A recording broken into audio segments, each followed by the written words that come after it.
అందరికీ శివరాత్రి పండుగ శుభాకాంక్షలు.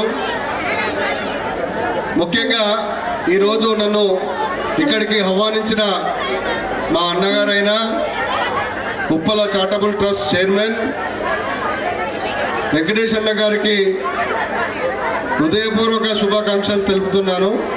అలాగే ఇక్కడ ఉన్న మండల గ్రామ నాయకులు, ప్రజాప్రతినిధులు మరియు అందరికీ వారికి కూడా పేరు పేరున హృదయపూర్వక శుభాకాంక్షలు తెలియజేస్తున్నాను. ఎక్కువ సమయం తీసుకోను, ఒక 2 నిమిషాల్లో కథం పెట్టేస్తాను. నేను నిజంగా చాలా అదృష్టవంతులుగా తలకొండపల్లి గ్రామ మండల ప్రజలకు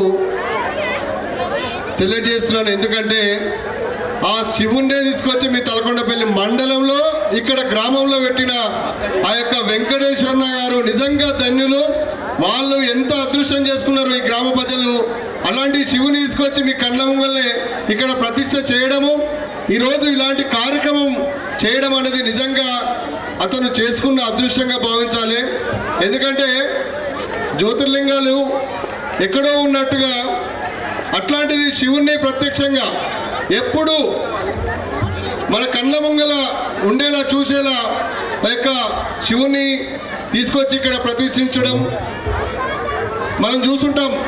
సద్గురులు మరియు నాగసాధువులు మరియు కొంతమంది ఎంతో పుణ్యం చేసుకొని అక్కడక్కడ కోయంబత్తూరులో మీరు ఐషా ఫౌండేషన్ వాళ్ళు పెట్టినట్టుగా, సద్గురు పెట్టినట్టుగా ఒక ఈశ్వరుని ప్రతిష్ఠ ఎట్లా చేశారో అట్లాంటి కార్యక్రమంలో భాగంగానే ఇక్కడ ఈ యొక్క ఈశ్వరుని ప్రతిష్ఠించడం చాలా అదృష్టంగా చెప్పుకోవచ్చు. నిజంగా నువ్వు ఫ్యూచర్లో ఏమైతావో తెలియదు, కానీ ఆల్రెడీ చరిత్రలో ఎక్కేసావు. తలకొండపల్లి మండలం కాదు, కలకుర్తి కాన్స్టిట్యున్సీ కాదు, రంగారెడ్డి జిల్లా కాదు, తెలంగాణ రాష్ట్రంలోనే మీ యొక్క పేరు చరిత్రలో నిలిచిపోయేలా చేసుకున్నావు. అది మీ యొక్క తల్లిదండ్రులకు దక్కిన అదృష్టంగా భావించాలి, మీ యొక్క కుమారులకు దక్కిన అదృష్టంగా భావించాలి. ఒక 100 సంవత్సరాలుగా నీ పేరు మాత్రం మర్చిపోరు జనాలు. ఎందుకంటే ఇప్పుడున్న పిల్లలు చిన్న ఒక 3వ క్లాసు విద్యార్థి, 4వ క్లాసు విద్యార్థి కూడా ఉప్పల వెంకటేష్ గారు అంటే ఆ తలకొండపల్లి అనేటట్టుగా చేసుకున్నావు. మీరు ఎన్ని పైసలు సంపాదించుకున్నా, ఎన్ని పైసలు అకౌంట్లో ఉన్నా ఇంత పేరు రాకపోవు.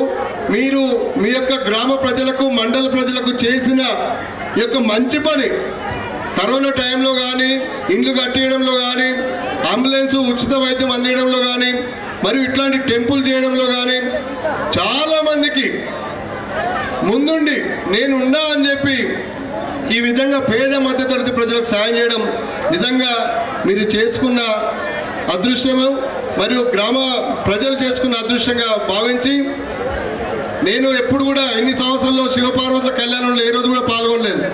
నేను వెళ్తా అని ఒక గంట నుంచి చెప్తున్నా, కానీ అన్న ఉండు అని చెప్పి ఒక 1 అవర్ నుంచి నన్ను ఇక్కడనే ఉంచి, నాతో పాటు వచ్చిన నా మిత్రులను కూడా ఇక్కడనే ఉంచి నన్ను ఈ యొక్క కళ్యాణంలో పాల్గొన్నందుకు నాకు ఈరోజు జన్మ ధన్యమైంది.